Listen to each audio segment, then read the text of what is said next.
Honored to be here today with my legislative colleagues and Benson successor. Ben and I worked together for many, many years on a lot of bills because, frankly, this is a state in which the left and the right have to link up in order to get things done in a way that protects the public. I'd earlier talked with a number of members of the General Assembly about the necessity to have a joint House-Senate committee to investigate this whole area. I am the most technologically challenged member of the legislature. I want you to understand that. So I have no idea what I'm talking about, except I know that when STRS is using the general mail in order to get material back, or Medical Mutual on the other side of it is using the general mail to send information about the health condition of tens of thousands of retirees in the state of Ohio, and it gets lost and nobody knows what happened to it. That's not a good thing. That's a terrible thing. We're talking about people who are being treated for diseases that might be embarrassing to them. We're talking about people whose spouses of retirees. This is just not a good thing. I was very sorry for the young man who was following the instructions early in the administration of his superior to take valued discs home in his car and store them there. This has been sort of, I don't blame this administration for it. That was apparently the modus operandi of the previous administration. They were simply following.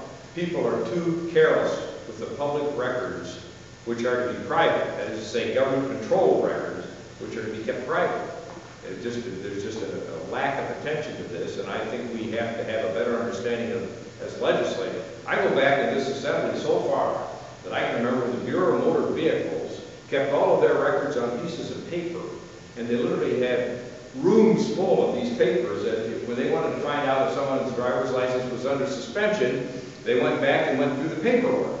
But of course today, none of that is done. And it seems to me that we have to, as the General Assembly, take responsibility for the privacy of individuals interacting with state government.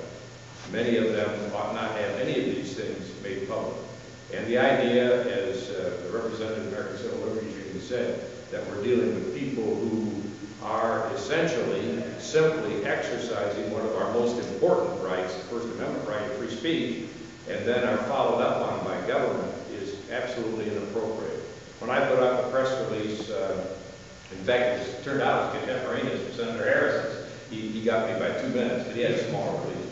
When I put that release out, it was because, not because I was mad at the administration, certainly had nothing to do with it in partisan, it had to do with the fact that this was a director of the Department of State Government, not ignoring something, but inspiring and leading it. And that, to me, is a very, very serious problem. I think it's one that has to be addressed. The governor has the right to appoint whoever he wants to different positions. The Senate then has the power of giving advice and consent to that appointment. But at the end of the day, obviously, we have had cabinet-level members removed by the General Assembly. I remember one in the 70s who was removed over loans that they had achieved through the membership on the board of the Workers' Compensation Commission. They got loans because they had that position, very much like what went on in Washington with a number of federal senators who were able to get advantageous loans because of their position advocating Fannie Mae and Freddie Mac. I think it's time for the public to be informed about those kinds of things, to focus on those things. At the same time, it seems to me that the average citizen exercising First Amendment rights ought to be allowed to do that and not have any question. In conclusion, I would just mention to you that I had a member of the Assembly call me recently and asked me if he could criticize a department without a bill in front of us, could criticize the department on the floor of the House of Representatives.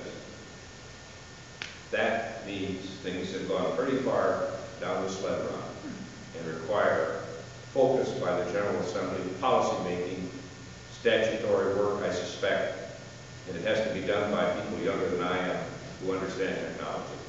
It's a pleasure to be with you, and thank you so much for arranging this passage. Thank you.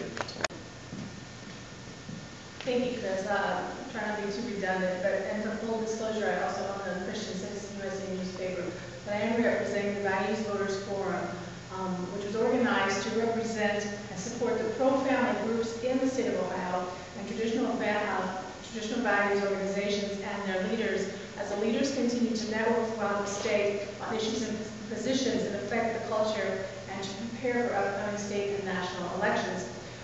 This organization represents the leaders, and behind those leaders are thousands of Ohioans who make donations, who make phone calls to their legislators, who do the work of the grassroots, who try to influence the culture the way they see, that they would like to see reflected back on them. So those people now are going to have this chilling effect placed upon them. Our lawmakers must act to protect the citizens who happen to be your constituents from the potential abuse of power by the bureaucrats who violate the very essence of our representative democracy. The right to speak out, to question elected authority, to express opinions and positions that are diametrically opposed to whatever authority is in power should not be taken for granted anymore. We are all witnesses to the blatant, overreaching actions by Helen Kelly Jones and others in this administration in Ohio. But on a grander scale, the forthcoming Obama administration, as the president-elect, political machine shut down and shut out reporters and media outlets for asking questions like Joe the Plumber, average citizen asked. Now, it's safe to say, and we all know, that the political abuses have happened among all political parties, perpetuating their abuse of power over the decades. None of it is right. The difference this time is the outright, in-your-face, blatant abuse that Joe and others have faced in this election cycle. The good news is this could be the catalyst, the thing that we've been waiting for, to have our lawmakers finally address the issue and step up to the plate and make it right for the citizens of Ohio. The times, they definitely have changed. Thank you.